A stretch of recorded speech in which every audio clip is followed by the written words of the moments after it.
Alright, let's jump right into this explainer. Today, we're tearing down an absolute masterclass in television development, the animation pitch Bible for a proposed show called Meet the Ohms. We're going to break down exactly how this document strategically builds an entire world, defines its characters, and most importantly, proves its viability to network execs. Because pitching a show, it's not just about having a fun idea. It's about proving that your idea can actually generate 100 episodes of television.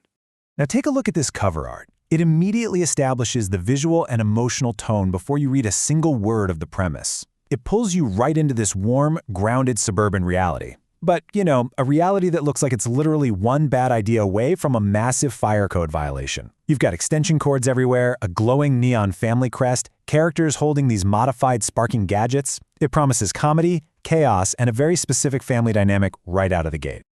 To understand why this pitch works so well, here's our roadmap for today. Sparking the core concept, meet the Ohm family, the town of Currant Creek, visuals and running gags, and finally, Season 1 and beyond. First up, sparking the core concept. Let's look at the foundational engine driving this whole thing. So the crucial point here is that this show engine acts as a brilliant perpetual story generator. By establishing up front that every system in town is slightly overloaded, the creators guarantee that every ordinary inconvenience is going to spark a hilarious, escalating chain reaction. Think about it. A blown fuse in the kitchen isn't just a blown fuse, right? It's the start of a neighborhood-wide blackout that forces characters into conflict and, let's be honest, probably ruins someone's casserole. This tells a network straight up, we will never run out of story ideas. And this brilliantly illustrates how the creators lean heavily into electrical metaphors to ground the comedy.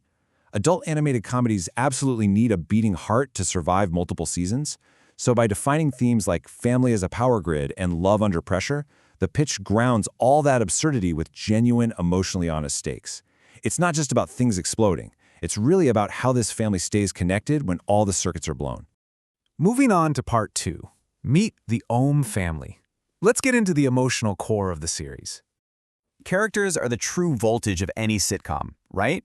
Take a look at the parents. You have Farrah Ohm, this hyper-competent municipal electrical engineer, paired with Walt Ohm, the wildly optimistic amateur inventor. Just in their visual design and brief descriptions, a mini-story emerges. Farrah acts as the family's literal and figurative circuit breaker. She's desperately trying to keep the household grounded and safe. Meanwhile, Walt looks at every broken appliance as an opportunity for an explosive, usually dangerous upgrade.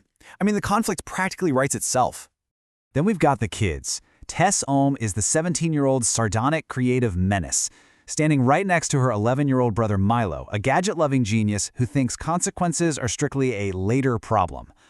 If you look at their dynamic, it's built on surface-level, sarcastic mockery, which is exactly what you expect from siblings, but it's anchored by a deep, underlying loyalty. They will roast each other relentlessly, for sure, but the second someone outside the family threatens them, boom, they team up. By laying out these fundamental character contrasts, Farrah's strict order versus Walt's wild improvisation, the pitch does something incredibly smart. It proves to executives that you can generate infinite story combinations simply by locking two of these family members in a room together. They don't need to go to outer space or fight monsters. The friction of their opposing personalities alone is more than enough to carry a 22-minute episode. Okay, Section 3, the town of Currant Creek. Let's check out the sandbox where all this chaos actually goes down.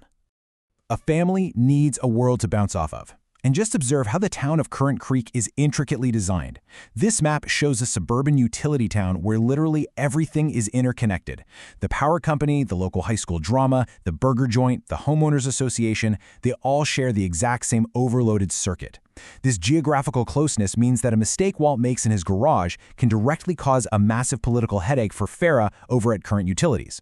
The setting itself is a major catalyst for the plot. And bringing that town to life is the supporting cast. Now, putting on our executive lenses for a second, we can clearly see these characters aren't just here for local flavor. Look at that right column. They have explicit supporting functions. Dottie Surge isn't just an HOA president. Her function is a cheerful tyrant who exists to create neighborhood pressure. Sal Circuit isn't just a hardware store owner. He's Walt's chief enabler, supplying the parts for the next disaster.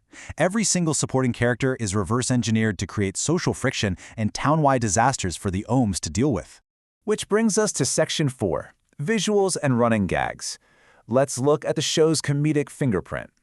The design principle here demands that the house feels lived in, loved, and, yes, slightly unsafe. You can see these clutter-rich environments filled with tools, notes, half-finished projects, but it's heightened by these electric pinks, golds, and deep navy colors. The animation language calls for schematic overlays and static halos during character meltdowns. It's a visual identity that is totally unique to the Meet the Ohms brand. It really doesn't look like any other animated sitcom on TV right now. Laying out a web of dynamics and running gags is a highly strategic move. Comedy can be subjective, right? So you have to prove to networks that your humor isn't just improvised in the recording booth, but baked directly into the show's DNA. By outlining specific running jokes, like family meetings turning into emergency briefings, or the rescue cat Fuse appearing right before every disaster, it assures the network that there is a reliable, built-in rhythm to the laughs. I really want to punch up this specific recurring joke because it is just a masterful piece of comedy writing. Walt's inventions work perfectly for exactly 6 seconds. Think about how useful that is. It's an ingenious way to inject fast, absurd physical comedy into any scene with a built-in countdown. The audience learns the rule, they see Walt turn on a machine, and instantly the suspense and the comedy are rolling because we all know exactly when it's going to fall apart. Finally, Section 5, Season 1 and beyond. This is the ultimate proof of concept. Pitch Bibles always include sample episodes, and here we see how the show engine operates in practice. Look at Episode 4, Nano Protocol. The grandmother, Nan, revives an ancient neighborhood phone tree to mobilize the entire town in under 10 minutes. It perfectly demonstrates how a small family action ripples out to involve the whole community, utilizing that supporting cast and the town's interconnected layout for maximum comedic effect.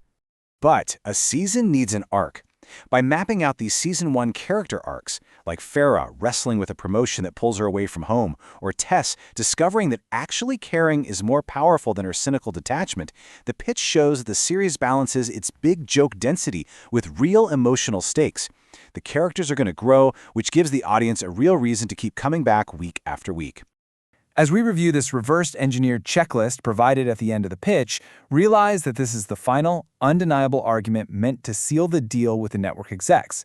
They are explicitly stating, we have a strong engine, a flexible machine, a distinct look, and a whole lot of heart. It's a confident summary of absolutely everything the preceding pages just proved. And they deliver this fantastic closing line to summarize the heart of the series.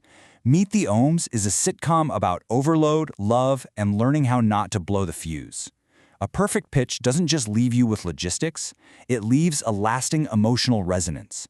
It tells you exactly what the show is fundamentally about. So, as we wrap up, I want to challenge you to reflect on the mechanics of pitch writing we just explored.